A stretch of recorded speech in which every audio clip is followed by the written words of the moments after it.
Review करने वाले हैं न्यू टाटा नेक्सॉन फेसलिफ्ट का। क्या अभी भी हमें ये कार लेनी चाहिए, क्या इसके एडवांटेजेस हैं और क्या इसमें जो है इसके नेगेटिव पॉइंट्स हैं।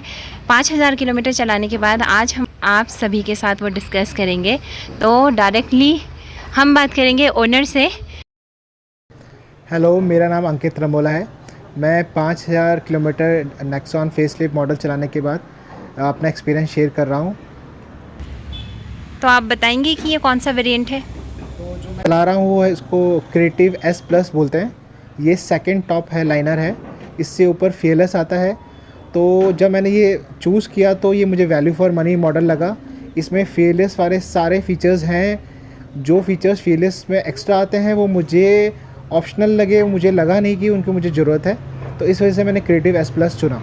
तो इससे पहले आप कौन सी गाड़ी चलाते थे और आपने अब टाटा क्यों चूज़ की? तो मैं इससे पहले मारुति की सिलेरियो चलाता था। वो मैंने 2000 में जब वो लॉन्च हुई थी तब ली थी। 10 साल से मैं वही चला रहा था। तो मारुति की सिलेरियो से मुझे एक तो ये था कि वो माइलेज बहुत अच्छा देती थी, मारुति ब्रांड था। अब मुझे 10 साल बाद गाड़ी चेंज करनी ही थी, तो मैं ढूंढ रहा था। तो मुझे अब एक स्मॉल फैमिली कार से एक एसयूवी पे जाना था। तो मैं ढूंढ रहा था, तो उसमें बहुत सारे वेरिएंट्स थे। टाटा ही क्यों लिया, उसके पीछे काफ़ी रीज़न्स हैं।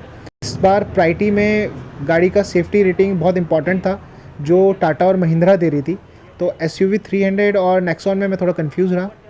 चॉइस में मैंने इस बार वाइट इसलिए चूज़ किया, इससे पहले मेरे पास मारुति सिलेरियो रेड कलर में थी। जो डार्क कलर, जो वैसे कलर होते हैं उनको मेंटेन करना बड़ा थोड़ा सा उसमें मेंटेनेंस मांगती है गाड़ी। वाइट के लिए मुझे लगता है कि ज़्यादा मेंटेनेंस की ज़रूरत नहीं है। तो अभी जब मैंने इसको गाड़ी चलाई है, तो अभी मैंने सिटी भी चलाई है। मैं इसको थोड़ा दूर भी ले गया था, आउट ऑफ सिटी का टूर भी किया है। जो मेरा एक एवरेज चल रहा है वो 16 का चल रहा है। तो 16 आप बोल सकते हैं कि मेरी गाड़ी बिना कुछ किए दे रही है। पर ये अगर मैं इसको हाईवे पे ले जाऊंगा तो 19 तक ये मुझे लगता है कि ये आराम से दे देगी। नेक्सॉन मुझे पहले से ही पसंद थी, पर अब जो इसने अपग्रेड किया था उसने मुझे वो मजबूर कर दिया कि मैं नेक्सॉन की तरफ ही जाऊं। आप ये देखिए, ये सिक्वेंशियल एलईडी डियाल्स हैं, जो ये जिस साइड के आप इंडिकेटर दोगे वो चलेंगे। ये एलईडी लाइट्स हैं इसकी।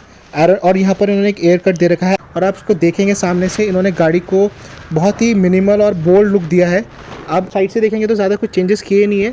वही आपको इसमें रूफ रेल्स मिल जाएगी। यहाँ पर आपको एक फिंगर सेंसर रिक्वेस्ट बटन मिल जाएगा। जो उन्होंने इस बार इसके अलॉय व्हील्स लगाए हैं वो बहुत ही अच्छे डायमंड कट में लगाए हैं। तो आप उसको देख सकते हैं, उसका लुक एक बड़ा ही अच्छा आता है। अब हम इसका रियर व्यू आपको बता दें। रियर व्यू में मुझे पहले वाली टाटा नेक्सॉन पसंद नहीं थी। मुझे वो थोड़ा अच्छा नहीं लगता था। अपनी अपनी चॉइस हो सकती है, कुछ लोगों को पसंद आए, पर मुझे नहीं थी पर्सनल। अब वाली मुझे उसकी वो शिकायत थी, वो मुझे दूर हो गई है। एलईडी टेल लाइट मिलेगी और इसका नेक्सॉन की बैजिंग मिलेगी। अब आप सोच रहे होंगे कि इसमें पीछे वाइपर नहीं मिलता। इस बार उन्होंने वाइपर, आप देख अंदर को उसको वाइपर कर दिया है, जो आपको बाहर नहीं दिखेगा। ये वाइपर है, कर दिया है। दो पार्किंग सेंसर्स गाड़ी के पीछे हैं, 2 आगे हैं। 360 कैमरा उन्होंने हर जगह लगा रखा है। ये 360 कैमरा आप देख सकते हैं।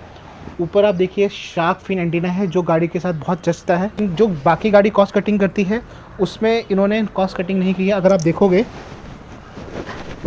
कोई बंदा अगर यहाँ से उतर रहा है इस साइड से, तो उन्होंने यहाँ पर भी डिफ्लेक्टर लगा रखे हैं। ये एक बहुत अच्छी चीज़ मुझे लगी है, जो बाकी गाड़ियाँ मारुति की कॉस्ट कटिंग कर देती है। तो बंदे को पता चल जाएगा पीछे वाली गाड़ी को लाइट मारते ही कि किसी ने दरवाज़ा खोला है। तो ये कॉस्ट कटिंग, जो छोटी छोटी चीज़ों में लोग पैसा बचाते हैं, टाटा ने सब कुछ दे रखा है। इसका काफ़ी स्पेशियस है। 382 लीटर्स का बूट है। इस हुक्स हैं, एक लाइट दे रखी है कि जिसमें आपको रात को कोई प्रॉब्लम ना हो। यहाँ पर ये एम्ब्रेला रखने के लिए हुक्स हैं। ये ट्रे भी काफ़ी उन्होंने मजबूत दी है। इसमें गुड क्वालिटी की ट्रे रखी है। और इसको बंद करने के लिए आप ऊपर से उठाने की ज़रूरत नहीं है। उन्होंने एक हाथ दिया है जिससे आप आराम से इसको नीचे कर सकते हैं। तो ये चीज़ उन्होंने बहुत अच्छी दी है। इसमें हमें क्या क्या मिलता है, हमें एक स्टेपनी मिलेगी, एक जैक मिलेगा और फर्स्ट एड किट मिलेगी, जो हमें ज़रूरत के टाइम पे काम आती है। आप इसको देखेंगे तो आपको एक नॉर्मल की लगेगी, पर ये आपके किसी इमरजेंसी में अगर आपका एक्सीडेंट हो जाए तो ये नॉर्मल की से बढ़कर है, जो टाटा ने एक सेफ्टी फीचर दे रखा है। इसके अंदर भी एक की है, ये की। अब आप सोचेंगे इस की का क्या मतलब है। अगर आपका कोई एक्सीडेंट हो जाए और डोर लॉक्ड हो जाए और ना खुले, तो एक इमरजेंसी डोर इन्होंने पीछे की साइड दे रखा है। ये आप देखिए, इसको अगर आप खोलेंगे और इस लॉक को करेंगे तो ये खुल जाता है, और इसको खोल कर आप बाहर आ जाएंगे। गाड़ी का इंटीरियर देखते हैं। इंटीरियर की तरफ से पहले हम ड्राइवर सीट से आते हैं। ड्राइवर सीट में हम आगे, जैसे मैंने आपको बताया था कि यहाँ पर एक रिक्वेस्ट सेंसर बटन है। आपके पास चाबी होगी, आप इसको आप दबाइए और इसको ऐसे खोलिए आप। सीट एडजस्टेबल बटन है, ये ड्राइवर सीट के लिए है। टॉप मॉडल में को ड्राइवर को भी मिलता है, पर हमारे पास ड्राइवर सीट में गाड़ी ऊपर नीचे हो सकती है। तो इसके साथ आपको यहाँ पर एक 2 स्पोक स्टीयरिंग व्हील मिल जाएगा, जो बहुत अच्छा लगता है देखने में। अगर आप डोर की तरफ आ जाएं तो यहाँ पर जो ड्राइवर के पास होता है, चारों विंडोज़ के कंट्रोल होंगे। आप विंडो को लॉक अनलॉक कर सकते हैं। इससे अगर आप दबा दें तो गाड़ी की कोई भी विंडो कोई नहीं खोल सकता। ये बच्चों के लिए बेसिकली होता है, चाइल्ड सेफ्टी पर्पज़ से है। तो ये बहुत अच्छा फीचर है जो गाड़ी में दिया है। पीछे के डोर्स में अगर आप देखेंगे तो आपको एक बहुत अच्छा फीचर दिखेगा। दोनों डोर्स में चाइल्ड सेफ्टी का है। अगर मैं इसको यहाँ से दबा दूँ तो ये डोर्स अंदर से नहीं खुलेंगे। अगर मैं इसको लॉक कर दूँ तो बाहर से ही बंदा खोल सकता है। ये बेसिकली उनके लिए जो बहुत ज़रूरी है, जैसे हमारे लिए, जहाँ हमारा बच्चा पीछे बैठा है और डोर के साथ छेड़खानी कर रहा है। अब हम इस साइड से अंदर का इंटीरियर को शो करते हैं कि इंटीरियर में हमको क्या क्या मिलता है। ये ऑटो डिम मिरर मिलता है। अगर ये ऑन है तो ये अपना आप ही अंधेरे मतलब शाम के समय अपना शेड चेंज कर देता है, जिससे आपको गाड़ी चलाने में ईजी रहे। यहाँ पर देखिए टाटा का आपका हुआ है। जब गाड़ी स्टार्ट होती है तो ये टाटा का लोगो नज़र आता है। अब सामने है डिजिटल क्रिस्टल। तो डिजिटल क्रिस्टल में हमें सारी चीज़ें मिलती हैं देखने को। ये आपका नोटिफिकेशन वो आ गया, लेआउट वगैरह आ गए हैं, ट्रिप इन्फो वगैरह आ गए हैं, ड्राइवर असिस्टेड व्हीकल इन्फो। अगर व्हीकल इन्फो में जाएं तो हमें टायर मॉनिटरिंग, प्रेशर सिस्टम बहुत अच्छा मिलता है, किस मोड में चला रहे हैं। सीट बेल्ट हम जब लगाते हैं तो वो इंडिकेशन जो अभी लाल आ रहा है हमारी उसमें क्लस्टर में, अगर आप मैं दिखा सकेंगे जो लाल आ रहा है, जैसे हम सीट बेल्ट लगाएंगे ये हट जाएगा। रीज़न क्या है कि हर सीट में एक सेंसर लगा हुआ है। गाड़ी जो बनी हुई है उसमें आपको 2 जगह रेड दिख रहा होगा, तो वो दिखा रहा है कि 2 सेंसर्स दिखा रहे हैं कि सीट बेल्ट नहीं लगाई है।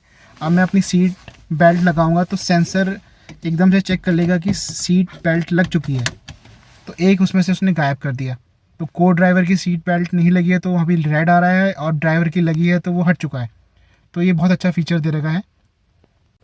अब अगर हम स्क्रीन के बाद पैनल देखेंगे तो पूरा पैनल टच हो चुका है। अब इसमें बटन्स आपको दिखेंगे नहीं। ये बहुत एक बड़ा इम्प्रूवमेंट हुआ है जो प्रीमियम गाड़ियों में होता है, वो उसमें टाटा ने अपग्रेड किया है।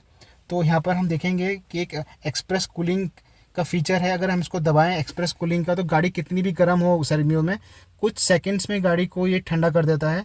तो ये एक एक्सप्रेस कूलिंग का बटन है। इसके बाद जो एसी के जो फीचर्स हैं, ये आप इस पैनल के थ्रू भी, इस स्क्रीन के थ्रू भी और वॉइस कमांड के थ्रू भी, तीनों के थ्रू आप इसको कंट्रोल कर सकते हैं। अगर ये ऑन है एसी कूलिंग तो मैं आपको दिखाता हूँ वॉइस कमांड के थ्रू कैसे कंट्रोल होता है। गाड़ी का टेम्परेचर बढ़ाओ। ऑलराइट, एसी का टेम्परेचर बढ़ाकर 19.5 किया जा रहा है। तो आप देखिए ये इंग्लिश, हिंदी 6 भाषाओं में अपनी इसको समझता है। ये जो पूरा सिस्टम है ये wireless Android and Apple connected है। इसमें कोई वायर की ज़रूरत नहीं पड़ती है। तो जैसे हम इसको वायर ब्लूटूथ से कनेक्ट करते हैं तो पूरा गूगल मैप आपका जो फ़ोन का है वो इसमें आ जाता है। ये हमारा आ गया पूरा गूगल मैप। आप इसमें गूगल मैप की पूरे फंक्शन देख सकते हैं। गूगल मैप हमें दिखा रहा है कहाँ पर हम हैं, क्या है। तो इसको हम बड़ा छोटा पूरा कर सकते हैं, स्क्रीन में भी ला सकते हैं, कैसे भी कर सकते हैं। तो ये बहुत ही बढ़िया गूगल मैप है जो ये बहुत अच्छे से काम करता है और मुझे बड़ा यूज़फुल लगा। मैं जब ऑफिस जाता हूँ मुझे पूरा ट्रैफिक वगैरह दिखाता है कि कहाँ क्या है क्या नहीं है। तो ये बहुत ही यूज़फुल गूगल मैप है। इसका मेन फीचर है 360 कैमरा। ये आपको ट्रैफिक, छोटी गलियों में बहुत मदद करते हैं। अगर आपने इसको यूज़ किया है तो आप देखिए ये आपको पूरे अच्छे व्यू के साथ दिखा रहा है। मतलब इस टाइम शाम का समय हो रहा है और क्लैरिटी आप देख सकते हैं कि कितनी अच्छी क्लैरिटी है। इसके साथ ही हम जिस साइड का भी इंडिकेटर स्टार्ट करते हैं तो ये डेड व्यू जो हम बोलते हैं, जो हमें देखते नहीं, और उस साइड के व्यू दिखाएगा। अभी मैं लेफ़्ट का करूँगा तो ये लेफ़्ट का व्यू दिखाएगा। साथ आप इसको अपने आप ही अपने हिसाब से भी देख सकते हैं कि किस एंगल में आपको देखना है। तो इसको आप देख सकते हैं कि पीछे तो कोई है नहीं, राइट में तो कोई नहीं है, तो इसके साथ से आप देख सकते हैं कि इसकी पूरी क्वालिटी देख सकते हैं। अगर मैंने इसको आगे कर दिया, मैं इसको 3D में लाऊंगा तो 3D में भी आपकी बगल में क्या क्या चीज़ रखा है वो आपको पूरा दिखाएगा 3D में। सनरूफ को आप 2 तरीके से यूज़ कर सकते हैं। एक उन्होंने डेडिकेट बटन दे रखा है और वॉइस कमांड से भी सनरूफ चलता है। जैसे मैं आपको वॉइस कमांड से दिखाता हूँ, सनरूफ खोल दो।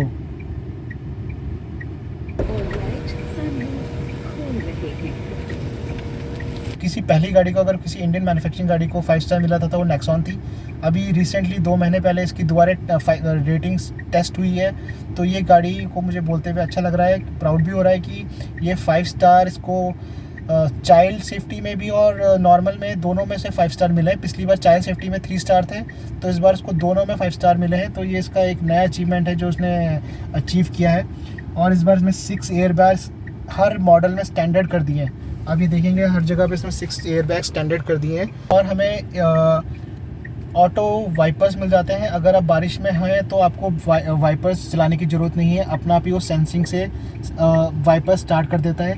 रात हो रही है, किसी टनल से जा रहे हैं, किसी पार्किंग ऐसी जगह पे आप गाड़ी पार्क कर रहे हैं जहाँ पर रोशनी नहीं है, तो अपना आप ही लाइट ऑन हो जाती है। तो उसमें ऑटो लाइट्स और ऑटो वाइपर्स का फीचर है जो बहुत ही मुझे लगता है यूज़फुल फीचर है। ये इस साइड पे आपको क्रूज़ कंट्रोल का फीचर मिल जाएगा। अगर आप हाईवे पे चल रहे हैं और आपने अपनी गाड़ी की स्पीड 90-80 सेट कर दी, तो आपको एक क्रूज़ कंट्रोल से ऑन होते ही, क्रूज़ कंट्रोल ऑन होते ही आपको उस जगह पे सेट कर देगा आपकी स्पीड, और आपको फिर रेस, पैरों को आपको आराम मिलेगा। आपको रेस वगैरह देने की ज़रूरत नहीं है, गाड़ी अपना उस स्पीड पे चलती रहेगी। 5000 किलोमीटर गाड़ी चलाने के बाद मैं बोल सकता हूँ कि वाइब्रेशन के मामले में और जो कैबिन नॉइस है उसके मामले में टाटा ने बहुत इम्प्रूवमेंट किया है। ना के बराबर मुझे फील होता है। हाँ है, अभी भी है, हल्का है, और उतना है जितना एक स्पोर्ट्स कार में आप, इससे ज़्यादा शायद आप एक सुनते होंगे, उससे भी बहुत कम है। तो ये जो वाइब्रेशन है जो भी गाड़ी में आ रहा है वो मुझे मैनेजेबल है, और ये मेरे लिए ब्रेक थ्रू डील ब्रेकर नहीं है। तो मैं नए जो लोग इस वीडियो को देख रहे हैं और अभी टाटा नेक्सॉन खरीदना चाह रहे हैं, मैं उसको अपने एक्सपीरियंस से बता सकता हूँ कि वाइब्रेशन बहुत ही माइन्यूट है, और मतलब वो आपको, मतलब आपकी ईजीनेस को कम नहीं करता। तो जैसे कि आप सर्विस की आप बात कर लें, तो सर्विस सेंटर का मेरा एक्सपीरियंस अच्छा रहा, क्योंकि लोग मुझे वहाँ जानते थे, तो उन्होंने बहुत ही अच्छे से मतलब मेरी गाड़ी को डील किया। फर्स्ट सर्विस फ्री होती है, फिर भी थोड़े बहुत कंज्यूमर्स लगे थे, तो 300-350 रुपये का बिल आया था, मुझे याद नहीं है एक्चुअली। पर आपके एरिया में कैसे सर्विस सेंटर है, पर मुझे जो मैंने उनसे पूछा, जो उनसे फीडबैक लिया वहाँ के लोगों से, तो उन्होंने कहा कि टाटा बहुत वर्कआउट कर रही है अपनी इमेज सुधारने में, और मुझे वो लगा। मतलब आपको लग नहीं रहा था कि कोई आप नॉर्मल सर्विस सेंटर में जा रहे हैं, आपको लग रहा था कि आप अच्छे क्वालिटी सर्विस सेंटर में जा रहे हैं और अच्छा काम हुआ है। तो बेसिकली वो मैं फील कर सकता हूँ अपनी टाटा नेक्सॉन पे। तो मेरे लिए पर्सनल ये मतलब कोई शिकायत नहीं रही सर्विस सेंटर की। तो ये अपना अपना एक्सपीरियंस हो सकता है इंसान का, मेरा अच्छा रहा। फाइनली हम आपसे ये पूछना चाहते हैं कि क्या हमें टाटा नेक्सॉन के बारे में सोचना चाहिए, इसे लेने के लिए हमें सोचना चाहिए? देखिए, मैं ये कहूँगा कि जब मैंने गाड़ी ली थी तो मैंने काफ़ी ऑप्शंस देखे, और मैं 5000 किलोमीटर इस गाड़ी को चला चुका हूँ। तो मैं ये अपने एक्सपीरियंस से कह सकता हूँ कि एक ऑल ओवर बेस्ट पैकेज है गाड़ी का, जिसमें आपको फीचर्स से लेके गुड फन टू ड्राइव और सेफ्टी सारी चीज़ें मिल रही है, और माइलेज भी इसका बाकी कॉम्पिटिटर से ठीक है। तो ये गाड़ी कहीं किसी भी पॉइंट में निराश नहीं करती है, और कंफर्ट इसका बहुत अच्छा है। तो मैं नए जो इसको लेना चाह रहे हैं उनको कह सकता हूँ, नो डाउट आप जा सकते हैं इस गाड़ी के लिए। मैं अपने पर्सनल एक्सपीरियंस से कह सकता हूँ, माइन्यूट चीज़ें हैं, फिट एंड फिनिश देखिए टाटा की गाड़ी में रहती है। अगर आप सोचोगे कि फिट फिनिश इनको छोटे छोटे हर जगहों पे आपको बहुत अच्छा मिल जाए, नहीं है, मैंने भी महसूस किए हैं, पर अब इतने नहीं है जितने पहले हुआ करते थे। अब मैं यही बोलना चाहूँगा कि अब सेफ्टी एक बहुत इंपॉर्टेंट फैक्टर हो गया है गाड़ी खरीदते हुए, और जो इंडियन मैन्युफैक्चर है महिंद्रा और टाटा, दोनों उस पर फुल मार्क्स पा रहे हैं। तो आप दोनों के ब्रांड्स को कंसीडर कर सकते हैं खरीदते वक्त। तो नो डाउट उन्होंने क्वालिटी का स्टैंडर्ड और गाड़ी का स्टैंडर्ड बढ़ा दिया है, और नेक्सॉन उनमें से एक प्रोडक्ट है। तो फुल मार्क्स टू नेक्सॉन। तो छोटी मोटी आप कमियों को छोड़ दें तो ये आपके एक्सपेक्टेशन में पूरी निकलेगी।